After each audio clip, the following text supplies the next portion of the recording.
Inter Verona 1-0, gol di Aslani che decide questa partita. Come sempre analizziamo questa gara il giorno dopo, più a freddo, con le 5 cose che potresti non aver visto in questo incontro e non solo. Ben ritrovati amiche e amici passioniteristi in questo nuovo episodio del nostro format in cui parliamo di dati, di alcuni spunti tattici, parliamo anche un attimino di mercato e dell'inevitabile discussione arbitrale che non può mai mancare, che si collega tra il campo di San Siro e quello di Lecce, dove c'è anche un episodio sparito, mentre sui social gli anti-interisti stanno cercando di alimentare un possibile presunto favoritismo nei confronti dell'Inter, che invece è totalmente fake ed è inesistente. Ma prima di arrivare a questo, il primo tema da analizzare in questa partita è la vittoria, chiaramente una vittoria importante che non rimarrà nella storia, passerà via inevitabilmente senza troppe attenzioni questa gara, una gara in cui non so chi avesse meno voglia di giocarla, tra noi e loro che sono quasi salvi. C'era davvero poco spettacolo, sicuramente soltanto 3 tiri in porta in questi 90 minuti più recupero, 2 dell'Inter e 1 del Verona, però bisognava vincere assolutamente, bisognava farlo soprattutto risparmiando delle energie, e l'Inter lo ha fatto praticamente senza titolari in campo, con addirittura 10 giocatori che sono stati cambiati rispetto alla partita precedente con il Barcellona, cosa che non capitava veramente da anni. Soprattutto però, ecco, l'Inter intanto bisognava anche tornare a segnare, visto che non accadeva da 2 partite di campionato consecutive. L'Inter torna al gol e soprattutto, non so se ve ne siete resi conto, ma l'Inter torna finalmente a chiudere una partita con la porta inviolata, cosa che non capitava. Vediamo se qualcuno di voi lo sa da quante partite non capitava. Io vi mostro il calendario delle ultime 10 partite di fila in cui l'Inter ha sempre subito gol. L'ultima occasione in cui l'Inter ha chiuso senza subire gol era stata la sfida contro l'Atalanta dello scorso 16 marzo addirittura, quindi un mese e mezzo fa praticamente. Per cui ecco, questa volta invece ci siamo riusciti ed è una buona notizia sicuramente. Favoriti chiaramente da un attacco non esaltante come quello del Verona, ma anche la fase difensiva dell'Inter oggi questa volta ha funzionato meglio. Se non l'avete ancora fatto, tra l'altro vi invito a cliccare sul tasto iscriviti, mi raccomando, così continuiamo a far crescere il nostro canale. Abbiamo sfondato il muro degli 80.000, continuiamo così non vi perdete i nostri contenuti che arriveranno nelle prossime ore in vista della gara contro il Barcellona. Il secondo tema da analizzare, secondo me, è quello relativo alle seconde linee, nel senso che in questa partita, chiaramente con tanti cambi, c'erano diversi giocatori sotto osservazione. Mi aspettavo delle risposte da alcuni giocatori come Frattesi, come Zelinski, che non ci sono state, Arnautovic, che contro la peggior difesa del campionato è stata troppo molle, secondo me. Di Aslani abbiamo parlato a parte anche in un altro contenuto, per cui io mi concentro in modo particolare su Zalewski, che è un tema che sta accendendo anche il club di Passione Inter su www.passioneinter.club, la nostra community con interisti da tutto il mondo. Zalewski che in questa partita ha avuto 4 dribbling riusciti su 5 tentati, e vi do una curiosità. Si vede già ad occhio nudo sicuramente, però secondo i dati della piattaforma WhoScored, che raccoglie tutte le statistiche, già oggi, sono andato a verificare stamattina, il giocatore dell'Inter che tenta e completa più dribbling è proprio Zalewski. E ripeto, lo si nota sicuramente, però sono rimasto sorpreso dal fatto che abbia più del 30% in più di dribbling tentati rispetto agli altri giocatori dell'Inter. Ora vi chiedo, basta questo secondo voi per pensare ad un riscatto del suo cartellino per confermarlo in rosa anche l'anno prossimo? Vi ricordo servono 6 milioni e mezzo di euro per riscattarlo dalla Roma, un giocatore che a gennaio stava lasciando la Roma, era in scadenza di contratto a giugno, poi lo ha rinnovato per trasferirsi all'Inter. Fatemi sapere la vostra nei commenti e poi ne parliamo in maniera più approfondita nella diretta delle 19:30. Terza considerazione, un tema tattico che abbiamo sottolineato anche in diretta. Non so se ci avete fatto caso, ma secondo me è stato abbastanza evidente il tentativo da parte dell'Inter di sovraccaricare il Verona, scusate, sul loro dato destro, cioè cercare di andare ad attaccare il Verona alle spalle di Ciacciuà, che giocava da quel lato in maniera un pochino più offensiva, non esagerata, però l'Inter ha portato tanti giocatori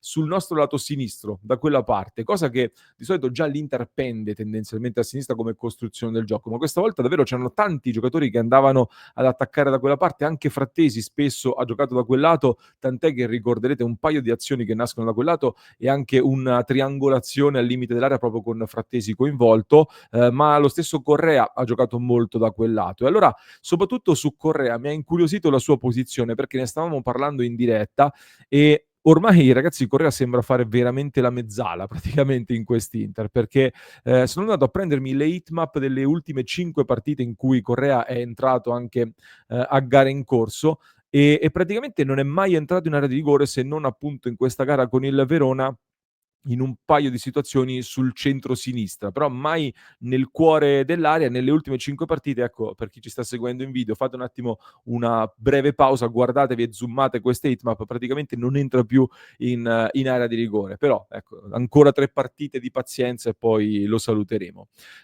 Quarta cosa che voglio mostrarvi in questa partita è la prima pagina della Gazzetta dello Sport di questa mattina, del giorno dopo, la Gazzetta che titola "Napoli è tuo", con tanto di scudetto tricolore, e praticamente dà lo scudetto, secondo la Gazzetta, già fatto, ormai è del Napoli, e diciamo che da un punto di vista giornalistico non mi ha fatto impazzire questa prima pagina, nel senso che sembra un po' una di quelle tipiche gufate che ci facciamo tra tifosi, mentre questo dovrebbe essere il primo quotidiano sportivo italiano, quindi non bellissimo. È chiaro che il Napoli ha un vantaggio piuttosto netto, con 3 partite decisamente alla portata da affrontare da qui a fine stagione, considerando che la trasferta più complicata forse era proprio quella di Lecce. Avranno l'incontro con il Genoa tra una settimana in casa, poi Parma-Napoli alla penultima giornata e infine Napoli-Cagliari appunto a Napoli. Quindi non un calendario impossibile. Napoli che ha bisogno di 7 punti per vincere lo scudetto. 2 vittorie e un pareggio sono sufficienti per avere l'aritmetica certezza, però è una squadra che secondo me sta palesando anche tante difficoltà nei minuti finali contro chiunque, cioè stanno soffrendo veramente in tutte le partite in questo momento. L'Inter, dal mio punto di vista, ha il dovere di essere lì fino all'ultimo e di mettere pressione, poi se loro vinceranno faremo le nostre analisi e okay. Però ecco, non diamolo ancora per perso, anche se sappiamo bene che è difficile.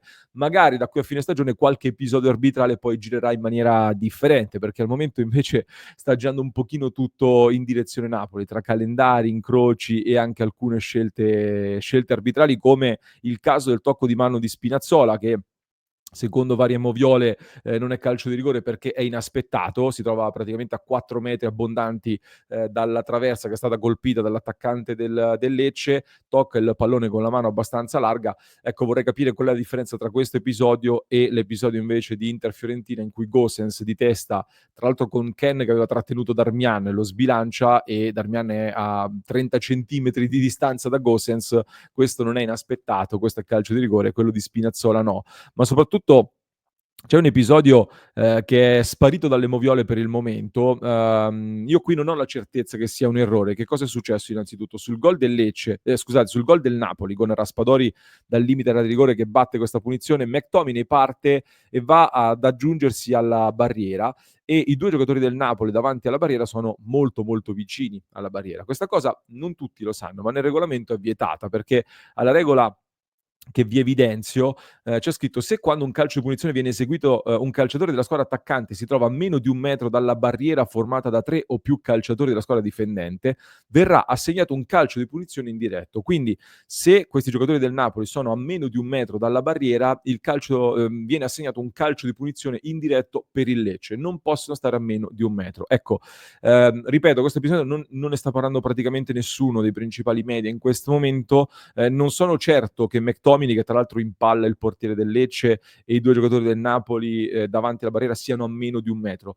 Non ho la certezza, per cui quello che dico io è: lo sottolineo perché spero se ne parli ad Open VAR, spero ci facciano ascoltare gli audio per avere la certezza appunto che fossero effettivamente nella posizione giusta.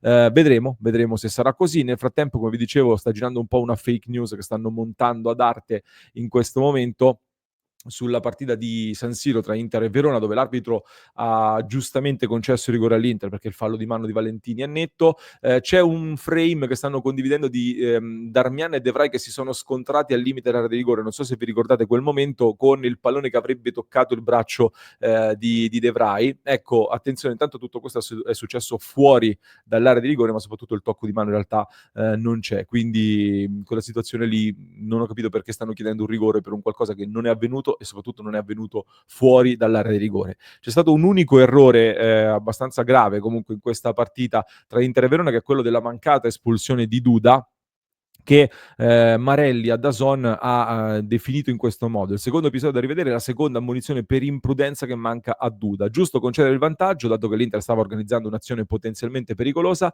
però a fine azione col pallone in fallo laterale Manganiello doveva ritornare su quello che stava facendo e ammonire di nuovo Duda, che invece è stato sostituito dal suo allenatore, e ve lo ricorderete molto bene. Questa è una classica sconfitta arbitrale, molto duro il commento qui di Marelli, perché l'allenatore si accorge della grazia ricevuta e sostituisce il proprio giocatore immediatamente, perché al primo fallo sarebbe stato ammonito. In questo caso il VAR non sarebbe potuto intervenire perché si tratta di una seconda ammonizione, è chiaramente un'imprudenza, eccetera, eccetera. Duda che secondo me andava espulso forse anche prima, perché l'intervento che fa dopo aver dato la manata in faccia a Zalewski con la gamba alta è veramente duro, però ecco, si parla di sconfitta arbitrale nel commento di Marelli.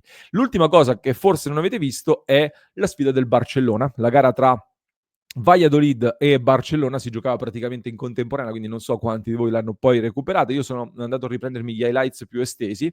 Il Barcellona giocava a Valladolid, appunto, contro una squadra ultima, già retrocessa in contestazione totale contro il presidente Ronaldo il Fenomeno, che non vede l'ora di vendere questa squadra. Barcellona ha fatto turnover praticamente totale, solo Pedri e Gerard Martin erano in campo, confermati titolari anche in questa partita.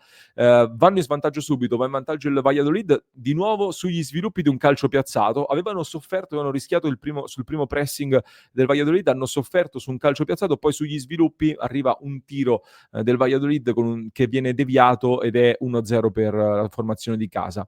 E Barcellona poi crea diverse occasioni. C'è da dire che il Valladolid rischia anche di fare il 2-0 con con un contropiede che colpisce la difesa altissima del Barcellona, soprattutto Araujo mi è sembrato un po' il punto debole di questa difesa in questa partita. Tema interessante, come vi dicevo prima della gara d'andata, una situazione che il Barcellona legge difficilmente. Non è tanto l'inserimento degli attaccanti alle spalle della loro difesa, che comunque li mette in difficoltà, ma soprattutto quando si inserisce la mezzala o un esterno che parte diciamo, da qualche metro più indietro. Quindi l'attaccante che magari attira l'attenzione dei loro difensori e poi da dietro arriva una seconda linea che si aggiunge alle loro spalle. Ecco, anche in questo caso col Valladolid hanno molto sofferto questa cosa. Poi ad un certo punto cominciano ad entrare Yamal, Rafinha che pareggia la partita, poi 31esimo gol stagionale, dovrebbe essere la somma dei gol che ha fatto negli ultimi 3 anni, se non vado errato, quindi quest'anno sta facendo una stagione assurda.